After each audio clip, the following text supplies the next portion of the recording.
तो पाकिस्तान फिर भी सेमीफाइनल में पहुंच सकती कैसे, जरा है, बताइए। फाइनल में भी पहुंच सकती है। कैसे बताइए। अगर पाकिस्तान हाँ।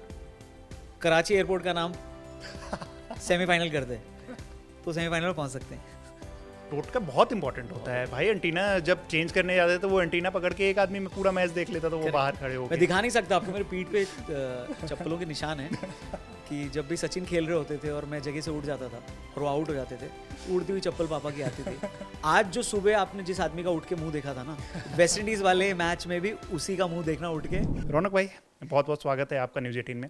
सबसे पहले तो मैं आपसे यहीं शुरुआत करूंगा। अभी जो पाकिस्तान के मैचेस आने वाले हैं, क्या लग रहा है कि पाकिस्तानी टीम, पहले तो यही बता दो कि क्या आपको लग रहा है कि ये जाने वाली है आगे, या फिर मतलब इसका बोरिया बिस्तर जो है वो ऑलरेडी पैक हो चुका है, ये फालतू में वहाँ पे जाता सहानुभूति है मेरे को पाकिस्तान के साथ। उनसे पता मेन गड़बड़ क्या हो गई पूरे वर्ल्ड कप में कि जो इनिशियली बॉयकॉट कर रहे थे ना, उनको वो स्टैंड क्लियर रखना चाहिए था, उनको नहीं आना चाहिए था।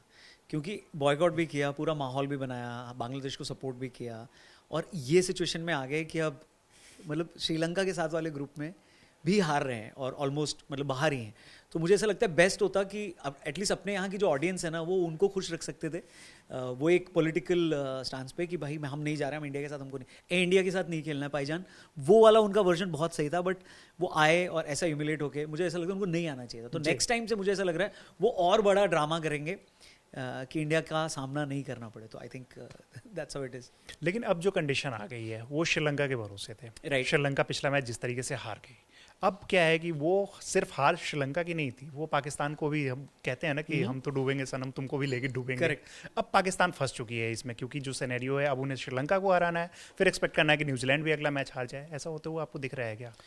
वही मैं बोल रहा हूँ, अगर आपको कैलकुलेटर लेके बैठना पड़ेगा ना, तो आपको समझ में आना चाहिए आपकी टीम कैसी है, ठीक है, और आपको क्या सोच के बनाया। बिकॉज आप पाकिस्तान का बेस्ट एनालिसिस पाकिस्तान के लोग करते हैं। आप जाके इंटरनेट पे देखिए, उनको उनके ही लोग ऐसा रोस्ट करते हैं और वो पॉइंट्स निकालते हैं। क्योंकि देखिए, हम लोग पाकिस्तान को या तो इंडिया के साथ खेल रहा है तब देखते हैं, या किसी बड़ी कंट्री के साथ खेल रहा है तब देखते हैं। लेकिन वो लोगों को पता है कि लोग वहाँ पर क्या कर रहे हैं, क्रिकेटर्स क्या कर रहे हैं, वो कौन से टूर्नामेंट्स खेल रहे हैं, और क्या एटीट्यूड है वहाँ के क्रिकेटर्स का। तो वहाँ के लोग जो रैंटिंग करते हैं या वहाँ के लोग जो क्रिटिसाइज करते हैं, वो प्रॉपर क्रिटिसिज्म उनका होता है, परफॉर्मेंस पे भी और एटीट्यूड पे भी। बट यहाँ पे मैं आपको बोलना चाहूँगा, पाकिस्तान फिर भी सेमीफाइनल में पहुँच सकती है। कैसे, जरा बताइए। फाइनल में भी पहुँच सकती है। कैसे बताइए। अगर पाकिस्तान कराची एयरपोर्ट का नाम सेमीफाइनल कर दे तो सेमीफाइनल में पहुँच सकते हैं। इसके अलावा कोई चांस नहीं है। ये मुझे, मैं बता रहा हूँ कि इंटरव्यू स्टार्ट होने से पहले इन्होंने कहा है कि आप कितना भी कैलकुलेशन कर लो ना, पाकिस्तान सेमीफाइनल जा रहा है, और मैं बताऊंगा आपको कैसे। अब समझ आया कि पाकिस्तान सेमीफाइनल कैसे जा रहा है। लेकिन आपने जो बात कही कि पाकिस्तान कैलकुलेशन कर रहा था, पिछले मैच से पहले हम लोग भी कैलकुलेशन कर रहे थे, बिल्कुल कर रहे हुए थे। अब क्या लगता है कि अब जो जिस तरीके से हम लोगों ने जिम्बाब्वे के अगेंस्ट खेला है, अब ज़रूरत पड़ेगी, आगे भी कभी ज़रूरत होगी इस चीज़ की कि हमें कैलकुलेशन करने की कोई ज़रूरत हो, या फिर हमें ये इफ एंड बट्स जो इतने सारे आते हैं। मैं जिम्बाब्वे में भी ना उतना ज़्यादा खुश नहीं था। मुझे ऐसा लग रहा था कि हमको 108 रन से जीतने के लिए कोशिश करनी चाहिए थी, क्योंकि अगर कोलकाता में बारिश हो गई और वो मैच में एक पॉइंट बंट गए तो नेट रन रेट का सीन आ जाएगा। हाँ, बारिश के अनुमान कम लगाया जा रहा है, बट अगर हो गई तो मैं तो जिम्बाब्वे से हम जीत तो गए, लेकिन मैं उस चीज़ से उतना ज़्यादा खुश या कन्विंस नहीं था। मुझे as a cricket fan, of course मैं एक्सपर्ट नहीं हूँ, बट मुझे ऐसा लग रहा था कि फिर भी टीम के पास, अगर आप देखेंगे 7वां 8वां 9वां ओवर जो था, आई थिंक 6ठे 7वें ओवर में सिकंदर रजा बॉलिंग करने आए थे, और वो ओवर गया था जहाँ पे आपको बाउंड्री नहीं आई थी। तो उसके बाद 6th 7th 8th ओवर हमारे, तो स्पिन और स्लो बॉल हम लोग अभी भी ठीक से नहीं खेल पा रहे हैं। हाँ, ऊपर नीचे के ओवर्स में हमने 20-20 25-25 रन, 16-16, 18-18 रन, 17 रन मारे, जिसके वजह से वो हो गया जिम्बाब्वे के साथ। और जिम्बाब्वे भी क्लोज पहुंच चुकी थी, उतना तो जीतती तो नहीं, खैर वो हमको पहले भी पता था। वेस्ट इंडीज के साथ वो थोड़ा सा एक प्रॉब्लम हो सकता है। और सेकेंड जो एनालिसिस इतना सारा करने के बाद समझ में आया, भाई टॉस जीतो, पहले बैटिंग लो, सामने वाली टीम अगर टॉस जीत रही है और हमको खुद बैटिंग, जैसे जिम्बाब्वे में हुआ, और सबको पता है कि इंडिया पहले बैटिंग करके ही जीत रही है अपने सारे मैचेस। जिम्बाब्वे ने क्यों टॉस जीतने के बाद फील्डिंग ले ली, मेरे को समझ में नहीं आया। वही उनको लगा ड्यू होगा, हम अच्छे से खेल पाएंगे। इंडिया अगर कोलकाता में टॉस जीतती है, बैटिंग लो, चुपचाप अच्छे रन्स बनाओ और सामने वाले को मत बनाने दो। मेरे को लगता है उससे सिंपल कुछ नहीं हो सकता, बट मैं तो डर रहा हूँ। बिल्कुल, एक्सपर्ट कमेंट भी आ गए हैं, इंडियन टीम को ये सुनने की ज़रूरत है। लेकिन जो बात आपने कही, आप क्या चाह रहे थे कि 300 ही बनने की बात कर रहे थे, क्योंकि आप 3 ओवर का जिक्र कर दिए भैया, 256 रन बन गए हैं। क्या चाह रहे हो बैट्समैन की जो भी बैकअप है उनकी यार। इंडियन क्रिकेट फैंस हमेशा, जैसे मैं अगर मैं बात करूं, आप जाके जरूर देखना, 21 डॉट बॉल्स खेली हमने। हाँ खेली हैं। तो मैंने बोला 21 डॉट बॉल खेली है, अगर उसमें भी कुछ बन जाए तो 300 बन सकते। 120 बॉल में 21 डॉट बॉल्स खेली है, तब भी तो 256 बन गए। वही मैं बोल रहा हूँ। तो क्या है, हमको हमेशा ज्यादा चाहिए होता है कि यार थोड़ा और हो जाता, अभिषेक शर्मा थोड़े और रन बना लेता, 21 बॉल में थोड़े और 4-5 छक्के लग जाते, एटलीस्ट 260 हाईएस्ट स्कोर का जो श्रीलंका का रिकॉर्ड था वो हम तोड़ देते वर्ल्ड कप में, तो वो भी हो जाता, क्योंकि वो 2007 का रिकॉर्ड है। श्रीलंका ने फर्स्ट एडिशन में वो रिकॉर्ड केनिया के खिलाफ बनाया था, highest ever T20 total by a team.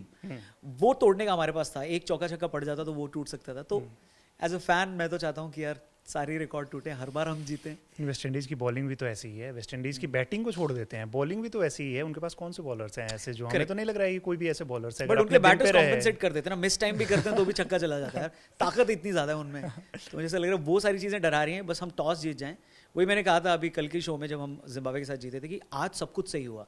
Sri Lanka south Africa जीतनी थी वेस्ट इंडीज के खिलाफ, वो जीत गई, बड़े मार्जिन से जीती। हमको टॉस जीतना था, हम जीते नहीं, लेकिन फिर भी बैटिंग मिल गई, प्लस हम मैच जीत भी गए। तो आज जो सुबह आपने जिस आदमी का उठ के मुंह देखा था ना, वेस्ट इंडीज वाले मैच में भी उसी का मुंह देखना उठ के, सेम चीज होनी चाहिए इंडिया के फेवर। मैंने तो लेफ्ट हैंड में फोन रखा हुआ था, जब तक फोन रखा हुआ था तब तक विकेट्स जो है हमारे नहीं गिर रहे थे। इनफैक्ट जो व्यूअर्स देख रहे हैं, प्लीज आप अपना टोटका कमेंट बॉक्स में शेयर करना कि आपका क्या होता है टोटका। हाँ बिल्कुल, टोटका बहुत इंपॉर्टेंट होता है भाई। एंटीना जब चेंज करने जाते थे तो वो एंटीना पकड़ के एक आदमी में पूरा मैच देख लेता, तो वो बाहर खड़े हो। मैं दिखा नहीं सकता आपको, मेरे पीठ पे चप्पलों के निशान है कि जब भी सचिन खेल रहे होते थे और मैं जगह से उठ जाता था और वो आउट हो जाते थे, उड़ती हुई चप्पल पापा की आती थी और वो लगती थी यहीं बैठा रहे, उठना नहीं है तुझे यहाँ से। सो आई थिंक सेम चीज़ें करनी पड़ेंगी हमको वेस्ट इंडीज़ के साथ भी। होपफुली सेमीफाइनल में तो हम पहुंचेंगी, पर एक दैत्य टीम जो जिसका इस फॉर्मेट में, इस फॉर्मेट में बहुत दैत्य हैं उसमें। मैं साउथ अफ्रीका को भी सोच के डर रहा हूँ कि उससे आगे अगर हमारा मुकाबला हुआ तो फिर मतलब। लेकिन मौका यही तो होता है बदला लेने का। एक बार चलो उन्होंने हमसे बदला ले लिया, हमें मौका भी तो दिया है वेस्ट इंडीज़ को। अगर कल वो हार गए होते तो हमारा तो कैंपेन ऑलरेडी खत्म होने वाला था। तो अब उन्होंने मौका दिया है, ये भी मौका दिया है कि आओ फिर सेमीफाइनल फाइनल में हमारे साथ। सेमीफाइनल तो अब हम इंग्लैंड से खेलेंगे अगर हम पहुंचते हैं। फाइनल में फिर अगर साउथ अफ्रीका मिलती है तो हमें फिर से मौका देंगे कि एक बार और चोक तो करेंगे ही ना, चोक तो करेंगे, देखते हैं भाई, लेट्स सी। हाँ, एक और चीज़ की, शिवम दुबे से इतनी बॉलिंग क्यों करा दी जाती है? पिछले मैच को देख लो, उसके बाद गंभीर एज अ कोच बहुत सारी चीजें ट्राई करते हैं। इससे पहले वाले मैच में वाशिंगटन सुंदर को क्यों लिया, ये भी बहुत सारे लोग पूछे। अक्षर पटेल को क्यों हटा दिया, ये भी पूछे। मेरे को लगता है बहुत सारी चीजें वो ट्राई करते हैं। हाँ, एक्सपर्ट्स इसमें बोलते हैं कि भाई इस मोमेंट पे आपको चीज़ें ट्राई नहीं करनी है, जो चल रहा है उसको वो करना है। बट आई थिंक वो उसका गुस्सा, उसका मलाल तो मुझे लगता है हमसे ज़्यादा शिवम दुबे को होगा कि मेरे को क्यों ट्राई करा है भाई। एक और चीज़ की, जो बाकी के जो अभी मैचेस बचे हुए हैं इंडिया के अलावा, आपने साउथ अफ्रीका का जिक्र किया, करेक्ट, और कौन सी टीम आपको लग रही है कि जो हमें फंसा सकती है? क्या इंग्लैंड से भी सावधान रहने की जरूरत है? इंग्लैंड से तो डेफिनेटली सावधान रहने की जरूरत है। इंग्लैंड ने जो अभी लास्ट मैच में किया पाकिस्तान के साथ जो मैच था, उसको लेकर कितना पाकिस्तान ने हाइप बनाया था कि वो जीत जाएंगे। तो मुझे ऐसा लगता है कि लूज कैप्टनसी के वजह से और प्रॉपर प्लानिंग की वजह से ही आप मैच हार रहे हो। सामने वाली टीम को आपकी कमजोरी पता है, तो इंडियन टीम को एक तो अपनी कमजोरी, उनकी इंडियन टीम की कमजोरी सबको पता चल गई। मैं सरप्राइज था कि जिम्बाब्वे ने सिकंदर रजा को फर्स्ट ओवर बॉलिंग क्यों नहीं कराई। एक चांस, उसका आंसर ये भी हो सकता है कि क्योंकि लेफ्ट राइट कॉम्बिनेशन आ गया तो संजू स्ट्राइक पे थे, इसलिए उन्होंने नहीं करा। बट फिर भी वो सेकंड थर्ड ओवर में कर सकते थे, क्योंकि अगर आप ध्यान दें तो 8 बॉल के बाद स्ट्राइक मिली अभिषेक शर्मा को, तो उसमें वो कर सकते थे। और अभिषेक शर्मा उनकी बॉल को प्रॉपरली खेल नहीं पा रहे थे। अभिषेक शर्मा का अगर आप रिकॉर्ड देखें तो छक्के से उन्होंने 8 बार T20 में ओपनिंग की है। 8 बार वो बंदा अपनी पहली बॉल पे छक्का मारा है T20 फॉर्मेट में। इस बार चुपचाप 1 रन लिया उसने, यानी प्रेशर था। तो इंडिया की जो कमजोरी है वो सामने वाली टीम को पता है, इंग्लैंड को भी डेफिनेटली पता होगी कि कैसे वो डीप मिड विकेट पे ही सेम तरीके से जैसे दिल्ली में आउट हुआ तो संजू सेम तरीके से कैच आउट हुआ। आप स्लो बॉल डालो, आप वाइड यॉर्कर डालो, आप ऐसी जोन में डालो जहां पे इनको सो स्पिन नहीं खेल पा रहे, हम स्लो नहीं खेल पा रहे। लुंगी इंगिडी ने सारा स्लो डाला हमारे सामने, सारा स्लो डाला, सूर्या खेल ही नहीं पा रहे थे। तो ये इंग्लैंड को भी पता होगा। तो मुझे ऐसा लगता है इंग्लैंड के लिए वो जाल थोड़ा सा कि अब हमको स्लो खेलने की आदत डालनी चाहिए, स्पिन से हमको बॉलिंग करा के नेट्स में प्रैक्टिस करनी चाहिए। हैरी ब्रूक ने सेंचुरी मार दी थी, और ऐसी सेंचुरी मारी कि मतलब पाकिस्तान वाले ने सोचा भी नहीं। करेक्ट, मैं ब्रूक की बात कर रहा था, वही डकेट निकल गया था, तो इस वजह से कंफ्यूजन। सो ब्रूक ने एग्जैक्टली, तो अब ब्रूक को कैसे रोकना है वो इंडिया को प्रिपेयर करना पड़ेगा कि इंग्लैंड का वीक पॉइंट क्या है। सो अपने स्ट्रेंथ पे तो हम लोग खेल ही रहे हैं, सामने वाले का वीक पॉइंट जैसे बाकी टीमों ने इंडिया का पकड़ा, मेरे को लगा इंडिया को भी पकड़ना पड़ेगा। फिर हम लोग को इंग्लैंड से भी टेंशन लेने की जरूरत नहीं। एक बार सेमीफाइनल क्रॉस हो गया, मेरे को लगता है इंडिया थ्रू लोग बहुत सवाल कह रहे हैं कि भैया हम विराट कोहली को मिस कर रहे हैं। मैं भी कर रहा हूँ यार, मिस तो हम भी कर रहे हैं, लेकिन कब तक विराट कोहली के भरोसे ही चलते बट आप मेरे को बताओ विराट के क्लोज कौन है जो आपको लगता है फिनिश लाइन तक ले जा सकते हैं? लेकिन एक और चीज जो मैं मतलब पर्सनली कई बार वीडियोस में मैंने बात की है, मुझे जो प्लेइंग 11 है ना उसमें बैटिंग कॉम्बिनेशन से अभी भी मतलब मैं 100% सेटिस्फाइड नहीं हूँ। संजू के परफॉर्मेंस को देखो, आप कल के मैच में भी देख लो, वो उतने कन्विंसिंग नहीं दिख रहे हैं जितने होने चाहिए। और दूसरी चीज़ की मैं अभी भी मानता हूँ नंबर 3 पे आपके लिए जो परफेक्ट बैटर होते हैं ना वो सूर्य कुमार यादव होंगे। Right. मेरे पास रीज़न ये है कि 2 साल 3 साल तक वो नंबर 1 रहे करेक्ट T20I में, वो नंबर 3 पे ही मतलब नंबर 3 पे वो आके बैटिंग कर रहे थे। और आप तिलक वर्मा को उस पोजीशन पे भेज रहे हो, ऑलरेडी क्या हो रहा था कि 3 लेफ्ट हैंडर, चलो इसमें तो हम संजू सैमसन को लेके आ गए, लेकिन तिलक वर्मा नंबर 4 या नंबर 5 आपके लिए बहुत अच्छी क्रिकेट खेलते हैं क्योंकि वहाँ पे उतनी प्रेशर नहीं होती है। संजू के पास वो सूर्या के पास वो गेम है जहाँ पे वो गेम को बना भी सकते हैं, जो अभी वो कर रहे हैं। राइट 20 गेंदों पे 20 रन बना रहे हैं, और जब एक्सलरेट करना होगा तो वो कर सकते हैं। तो मुझे ऐसा लगता है कि कैप्टन होने के साथ साथ उनको ये जिम्मेदारी लेनी चाहिए थी। बट चलो अब पिछला मैच जीत गए हैं, और जीतने के बाद क्या होता है कि कुछ चीजें भूल जानी चाहिए। और सूर्या मेरे को लगता है कि इसी अभी वाला जो पोजीशन है ना, क्योंकि ईशान को आप कहाँ पे खिलाओगे? ईशान को ही वही अगर संजू ईशान ऐसे प्लेयर है, ईशान और अभिषेक में से कोई एक चल गया ना, आपके सामने वाले की बॉलिंग को डिसरप्ट कर दिया, वो बेस तैयार कर दिया, जो पहले वर्ल्ड कप में इससे पहले रोहित शर्मा ने किया था कि भाई 20-30-40 बॉल खेल के वो 70-80 रन बना के काम खत्म कर देते थे। तो मेरे को लगता है वो एक परफेक्ट है। जिम्बाब्वे वाली पूरी की पूरी टीम को मेरे को ऐसा लगता है as it is West Indies में इनको यूज़ करना चाहिए। अभी इसमें कोई दिमाग नहीं लगाना चाहिए। संजू जहाँ आ रहे हैं, हाँ संजू को थोड़ा और 15-20 बॉल और खेल लेते हैं तो ज़्यादा बेटर रहता है उनके लिए। बट चलो ठीक है, जितना खेल पा रहे हैं एटलीस्ट उन्होंने वो प्रेशर हटा दिया अभिषेक शर्मा पे से और ईशान किशन पे से। सेकंड वन डाउन आके वो खेलेंगे। सूर्या भी मेरे को लगता है ठीक ही है अभी, मतलब ये बेस्ट है। अभी इसमें कोई छेड़छाड़ मत करो, सेम टीम उतारो। और कुछ लोग कुलदीप को लाने को बोल रहे हैं, but I am not sure Kuldeep किसकी जगह लाएंगे। वो कह रहे हैं कि कुलदीप एक बॉलर और होना चाहिए। किसकी जगह? तो वो किसकी जगह हो सकते हैं?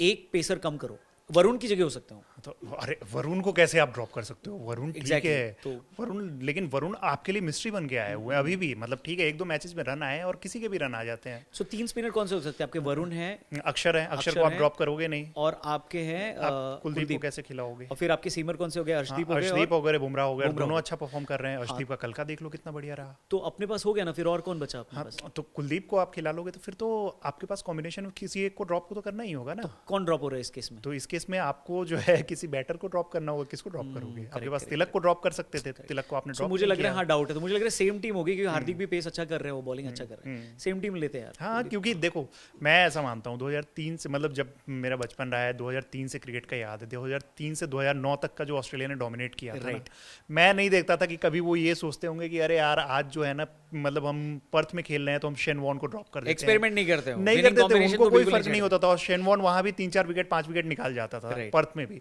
तो वो सब चीजें जो आप अपनी स्ट्रेंथ पे खेलो ना, हमने जो वर्ल्ड कप जीता था 2011 वाला, वो भी तो अपनी स्ट्रेंथ पे खेले थे। कहाँ देख रहे थे कि इस टीम में ये कॉम्बिनेशन, ये सब अब जो है ज्यादा चीजें चल रही है, सब कुछ चल रहा है। लेकिन मजा इसी में आता है कि पाकिस्तान ने जो अपनी बेइज्जती करवाई, जिस तरीके से हम लोगों ने पॉडकास्ट स्टार्ट किया था। अब एक और चीज़ अगर आपने देखी होगी, वहाँ पे ससुर जो हैं और दामाद, वो वाला रिश्ता निकल के आता है शकलैन मुश्ताक और शादाब खान का। शकलैन मुश्ताक ने पहले एक दिन कुछ कह दिया था, शादाब खान ने उस पर रिप्लाई कर दिया था इनडायरेक्ट वे में। राइट। अब जब शादाब एक मैच में अच्छा खेल गए तो शकलैन मुश्ताक उनको बचाने आ गए, भले ही इंग्लैंड के अगेंस्ट हार गए हैं। राइट। तो मोहम्मद हफीज उनसे लड़ गए, भैया आप कौन कौन से प्लेयर की बात कर रहे हो। और मोहम्मद नवाज को लेके उन्होंने एक सवाल पूछ दिया कि वो बैटिंग ऑलराउंडर है या बॉलिंग ऑलराउंडर। हाँ करेक्ट। हमारे पास भी एक प्लेयर थे, नाम नहीं लूंगा, लेकिन वो जब बैटिंग करते थे तो वो अच्छे बॉलर लगते थे, जब बॉलिंग करने आते थे अच्छे बैटर लगते थे। नाम ले लो ना। नहीं नाम नहीं लूंगा। तो क्या आपको लगता है कि ये जो टीम है पाकिस्तानी टीम, ये ऐसे ही सर्कस चलता रहेगा या ऐसे चलेगा? क्रिकेट इनका सुधरेगा? हाँ, जब से ये निकले हुए हैं ना भारत से, इनका यही सर्कस चल रहा है। ये इसी रिस्पॉन्सिबिलिटी लेना बहुत कम लोगों को आता है पाकिस्तान में। फटाफट से दे देना कि भाई इसकी गलती है। आप उनके पैनल्स को देखिए ना, जब वो उनके फॉर्मर क्रिकेटर्स बैठते हैं बड़े बड़े, वो सीधा गाली देते हैं अपने प्लेयर्स को। एक तो उनके यहाँ पॉलिटिक्स इतनी ज़्यादा है कि वो इनको मौका नहीं देते उनको ट्रेन करने को। आते भी हैं तो और बेड़ा गर्क करके चले जाते हैं। आप रमीज रजा को ले लो या शकलैन मुश्ताक को ले लो, इनमें पॉलिटिक्स और इतनी ज़्यादा बायस्ड है इनमें ना कि ये इन्होंने इसको सरकारी मामला बना दिया है कि भाई अपने लोगों को भरो, उनको जस्टिफाई करो, और फिर जब हार रहे हो तो उसी में से किसी एक को बकरा बनाओ और ख़त्म करो। सो मुझे लगता है ये ऐसे ही करते रहेंगे। इनके पास सो कॉल्ड टैलेंट है तो बोलते रहते हैं, बट वो टैलेंट का क्या काम है अगर आप उसको बैलेंस के साथ यूज़ कर नहीं पा रहे हो तो। और इनके यूट्यूबर्स भी यही करेंगे, इनके सो कॉल्ड क्रिकेट एक्सपर्ट्स भी करेंगे, फॉर्मर क्रिकेटर्स भी करेंगे, ये यही करते हैं। हर बार की हार में एक बकरा ढूंढते हैं और उसको हलाल कर देते हैं। ये पाकिस्तान का सेट पैटर्न है। और अभी 2 दिन से तो ये चालू हो गया कि ये मैच फिक्स था, श्रीलंका ऐसे कैसे हार सकती है, ये मतलब नेक्स्ट लेवल का है। तो भाई अच्छा है, ऑपरेशन सिंदूर की तरह ये लाइव हो रहा है, वैसा नहीं है ना कि लाइव नहीं हो रहा है। तो यहाँ लाइव हो रहा है तो इनकी हार दिख रही है। अगर ये लाइव नहीं हो रहा होता क्रिकेट तो पाकिस्तान अब तक वर्ल्ड कप जीत चुकी होती। भाई साहब हम लोग क्या बात कर रहे हैं, वो अफरीदी वहाँ रैली निकाल रहा था मोटर स्कूटर पे, पहले से रेडी होगा और एक कोई बॉर्डर पे भी चला गया होता। अब वो जीत चुके थे, हम बेकार में डिस्कस कर रहे हैं। एक प्लेयर का मैं नाम नहीं लेना चाह रहा हूँ लेकिन बात करना जरूरी है। हाँ जी, बाबर आजम T20 क्रिकेट, पहले तो टीम में कैसे आ गए, मतलब मैं सही में कह रहा हूँ। आप बाबर आजम का वो क्लिप याद है ना कि जब स्टीव स्मिथ ने सिंगल नहीं लिया था उनके सामने और 4 बॉल पे 4 छक्के मार गए थे, उसके बाद फिर आउट भी हुआ और फिर चला गया और स्टीव स्मिथ ने फिर 4 बॉल पे 4 छक्के मार दिए थे। उसके बाद ये स्क्वाड में कैसे आ गया, अब स्क्वाड में जब आ गए हैं तो फिर कैसे इस टीम में हो सकता है? मैंने बोला ना आपको बकरा चाहिए, आपको एक बकरा चाहिए होता है। एंड बाबर आजम से बेस्ट कोई नहीं है सारी रिस्पॉन्सिबिलिटी लेने का। बाबर आजम को खुद ये पता है, बट उसके पास ऑप्शन नहीं है। आपके पास as a cricketer, Pakistani cricketer, आपके पास ऑप्शन नहीं होता। आपकी मैनेजमेंट कब आपको ले रही है, नहीं ले रही है। अगर आपका बहुत बड़ा कोई सेटिंग है तो आप आते हो, वरना एक या तो हीरो चाहिए होता है या बकरा चाहिए होता है। ये दोनों ही केस में बाबर आजम फिट बैठते हैं। टैलेंट होगा उनमें, बट गलत फॉर्मेट में वो टैलेंट वो लेकर आ रहे हैं। तो मेरे को ऐसा लग रहा है कि इस बार भी, और देखो ना हर मैच में वो कोशिश भी यही करता है कि भाई सारा ठीकरा मेरे पे फोड़ा जाए मैं ही इतना गंदा परफॉर्म करता हूँ कि सब मेरे ऊपर ही आ जाए, और वही हो रहा है एग्जैक्टली हो रहा है। बिल्कुल, बहुत अच्छे इंसान है क्योंकि सारा अपने ऊपर ले रहे हैं। ज़्यादा टाइम नहीं है हमारे पास, आखिरी के 1-2 क्वेश्चंस। यस, पूरे जो T20 वर्ल्ड कप है, हम लोग इतना देख रहे हैं, मजे कर रहे हैं, सब कुछ कर रहे हैं। बांग्लादेश वालों के दिमाग में अभी क्या चल रहा होगा? क्या बुरा कटा है बांग्लादेश का भाई साहब, पाकिस्तान ने क्या भड़काया है उसको। मैं एग्जैक्टली यही सोचा था आपसे बात करते हुए कि जिम्बाब्वे ने कितना बढ़िया क्रिकेट खेला है, वो बहुत कुछ लेकर जा रहे हैं इस वर्ल्ड कप से। ये काम बांग्लादेश भी कर सकती थी। अब वो बैठ के बेचारे नाखून चबा रहे होंगे, और अगर गाली देने से हिचकी आती होती तो शायद पाकिस्तानी को हिचकी भी आ रही होगी, इतना गिरा रहे होंगे उसको। मतलब बहुत बड़ा वाला इस वक्त पाकिस्तान का आगे बढ़ा के पीछे हट गया। हाँ, आगे बढ़ा के पीछे हट गया। मतलब ये तो बहुत ही ज़्यादा हो गया। और मुझे लगता है यहाँ से बांग्लादेश को एक क्लियर मैसेज जाएगा कि भाई एज अ क्रिकेटिंग नेशन हमको कौन सी टेरिटरी में या किस लोगों के अगल बगल रहना है और किन से सपोर्ट चाहिए। तो ये बात बहुत मजाक हुआ पूरे टूर्नामेंट में, लेकिन सबसे गंदा उन्हीं का कटा है। बहुत मजाक हुआ। बिना खेले अगर किसी को सबसे ज़्यादा धोया गया है तो बांग्लादेश है भाई साहब। आखिरी सवाल, फाइनल में किसको देख रहे हैं हम लोग? इंडिया तो है ही। मेरे को नहीं पता फाइनल में कौन सी 2 टीमें जाएंगी, बट जीतनी इंडिया चाहिए। कौन सी 2 टीमें जाएंगी, लेकिन जीतनी इंडिया चाहिए। तो ऑब्वियस बात है, एक तो इंडिया है ही, दूसरे किसको देख रहे हैं? मेरे को लगता है साउथ अफ्रीका। साउथ अफ्रीका, हाँ, फिर तो ये उनके लिए रिवेंज होगा और हमारे लिए मोमेंटम होगा। बहुत सारी चीजें देखनी है ना, दांव पे होंगी, क्योंकि आपको back to back world cup कोई नहीं जीत पाई है। एंड इनकेस अगर आप हारते हो, आप बेस्ट टीम के साथ खेल के हारो, बेस्ट मतलब उतना दर्द भी नहीं होगा। हाँ, उतना नहीं, बिल्कुल दर्द नहीं होगा। सी आप बताइए, साउथ अफ्रीका के साथ इंडिया हारी, सबने किसको दिखा। सी इंडिया पाकिस्तान में यही एक बेसिक फर्क है, आप कंस्ट्रक्टिव क्रिटिसिज्म करते हो, आप उस चीज के बाद आप पर्सनल नहीं हो जाते, वो पर्सनल हो जाते हैं। बिल्कुल, कि क्या बर्गर खा के बैठा है, क्या कर रहा है, रात को ये कर रहा है, फोन लेके नहीं। आप किस चीज़ की चर्चा कर रहे हो कि भाई बैटिंग ऑर्डर क्या है, आप किस चीज़ की चर्चा कर रहे हो कि भाई टीम में किसको ऐसे क्यों लिया, आप ये देख रहे हो कि उन्हें लूज शॉट क्यों खेले। आप पर्सनल नहीं होते हो, आप बॉडी शेमिंग नहीं करते हो, आप उन्होंने पहले क्या किया था, क्या बोला था, क्या खाते हैं, क्या करते हैं, आप उसके ऊपर बात नहीं करते हो। सेम चीज़ इंडिया ने करेक्ट की आई। सो अगर इंडिया फाइनल में पहुंचती है, जीतती है तो बहुत अच्छा है, नहीं भी जीतती है तो आपको ये पता है कि अगर कमी है तो नहीं जीती, और हारी भी है तो बेस्ट टीम के साथ हारी है। मुझे लगता है फैंस को उतना प्रॉब्लम नहीं होगा। टेंशन तो यही है। आखिरी सवाल यही है कि अहमदाबाद में फाइनल मैच होने वाला है, ये जिंक्स टूटेगा, मेरे को ऐसा लगता है। वो जबरदस्ती ग्राउंड को खराब नहीं बोलना चाहिए। लेकिन अभी तो बोल रहे हैं ना। हाँ, अभी तो बोल रहे हैं। सुन के डर लगता है। हाँ, नहीं, इतना ट्रेंड लोग चला देते हैं ना, ऐसे सुन के डर लगता है कि यार ये क्या दिमाग में फितूर डाल दिया आपने। बट ऐसा होना नहीं चाहिए। और सी क्रिकेटर्स अच्छा है ऐसा नहीं सोचते, वो ऐसा बिल्कुल नहीं सोचते हैं कि क्या पता सोच तो वो भी। पर बैटिंग पहले करनी है, टॉस जीतो, पहले बैटिंग करो, प्रेशर में डालो, इतने रन बना दो कि सामने वाली टीम जो है वो पहले ही प्रेशर में। बेस्ट है भाई, बेस्ट है। प्रेशर में सेकंड, ऐसा नॉकआउट सीरीज में, नॉकआउट मैच में प्रेशर में आपसे सेकंड बैटिंग नहीं होती है, बस आपके विराट कोहली भी नहीं। बिल्कुल। क्योंकि अब यही प्रेशर की जो बात है तो वेस्ट इंडीज़ पे भी प्रेशर होगा। अगर 250 रन बना देंगे ना तो हमारी बॉलिंग इतनी अच्छी तो ज़रूर है कि 250 रन जो है वो कंसीडर नहीं करेंगे। बहुत अच्छे से इन्होंने समझाया है और सबसे मस्त बात लगी है पाकिस्तान को ये सेमीफाइनल में पहुंचा रहे हैं। हम सब ने पूरा कैलकुलेशन कर लिया था पाकिस्तान नहीं पहुंच रही थी, लेकिन इन्होंने जो बात कही है वो आप काट भी नहीं सकते हो। कैसी लगी आपको ये मज़ेदार बातचीत? क्योंकि हमारे लिए तो बहुत मज़ेदार रही है। कमेंट बॉक्स में ज़रूर बताइएगा। फुल कड़क थी मेरे लिए। बिल्कुल, थैंक यू, धन्यवाद। Thank you.